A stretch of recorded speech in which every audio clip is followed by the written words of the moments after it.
What's goody YouTube?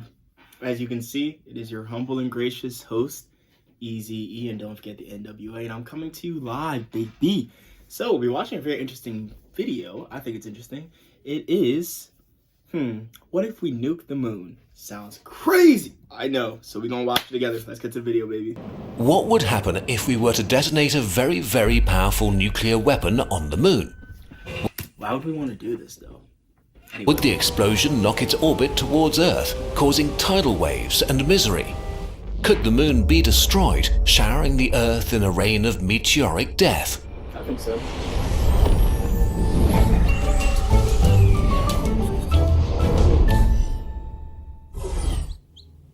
During the Cold War, the moon was a major target for space exploration and, military bases.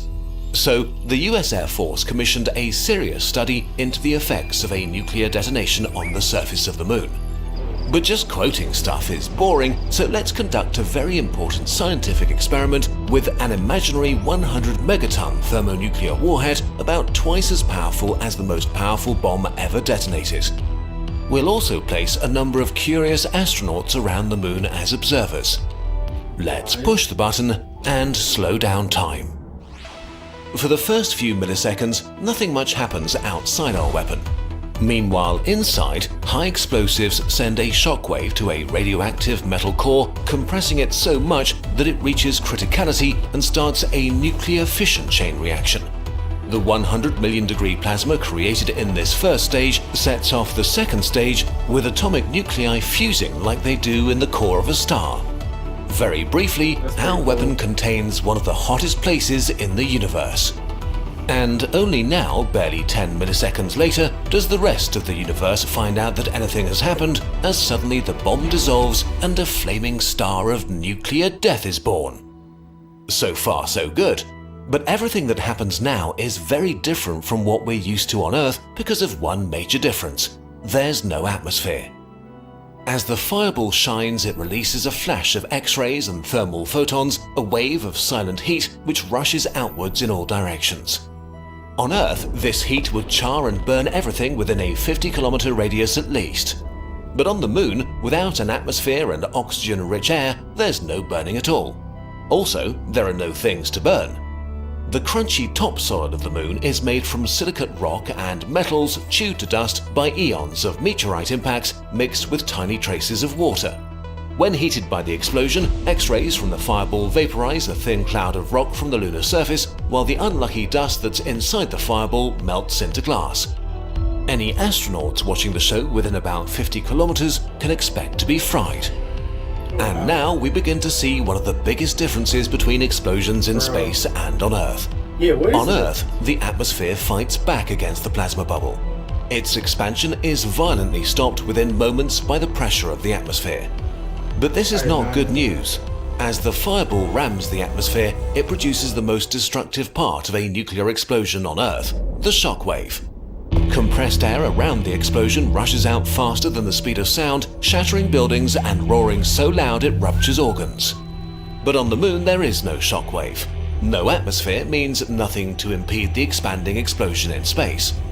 On the moon, the fireball just grows in eerie silence as there's no atmosphere to stop it or to give it a voice. That's bad, so it never This would be an stops amazing growing. thing to watch from a safe distance. Dude, that's terrible. That means it never stops growing until it destroys the entire moon.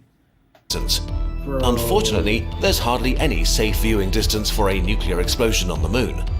Without an atmosphere weakening the deadly ionizing radiation that can scramble DNA, anyone close enough to get a good look will be exposed to fatal amounts of radiation. But of course, that's not all. While all of this happens, the explosion hammers against the moon, transferring about a tenth of the explosion energy into seismic waves, powering an intense moonquake. The moon is much smaller than the Earth, and our astronauts will feel an inescapable violent shaking no matter where they're standing. Comparable to an earthquake of 7 on the Richter scale, this shaking could seriously damage or even level infrastructure we might have built anywhere on the moon. Those who hid on the far side of the moon would have no idea it was an explosion. The quaking would feel like an asteroid the size of the Great Pyramid had struck. And it's not over yet. Where our bomb explodes, the ground splatters like water when a rock strikes a pond. As the explosion pushes against the surface, it may excavate as much as 100 million cubic meters of dust and rock, forming a crater 1 kilometer across, while bedrock is pulverized to rubble. Debris is shot into the sky in every direction. Again, without an atmosphere, there's no drag to slow any of it down. Much of the debris scattered never returns to the moon, flying off faster than escape velocity.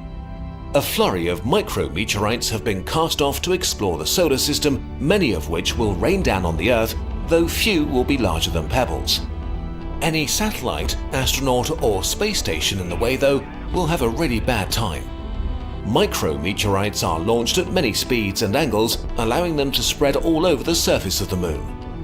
Like bullets, they'll punch through our curious astronauts no matter where they stand. Oh no. Finally, our explosion comes to an end. On Earth, the fireball rises like a hot air balloon, forming a sort of stalk. As it reaches up, cooler air is drawn in around it, rounding the top into a mushroom cloud. But on the moon, well, you know by now, no atmosphere, no mushroom. The larger the plasma gets, the cooler it becomes, and the less energy it has to make interesting or terrifying things happen. Within seconds of pulling the trigger, the bubble reddens and fades from view. It would be visible from the Earth like a star flickering to life, only to fade out right away. A spark and then nothing. As the cloud of tiny debris reaches far above the surface of the moon, it's illuminated by the sun for a few minutes, giving it an eerie beauty for anyone left to observe the spectacle. What about the moon's orbit? It's basically unchanged. Trying to move the moon with a nuke is like trying to move a truck by blowing on it.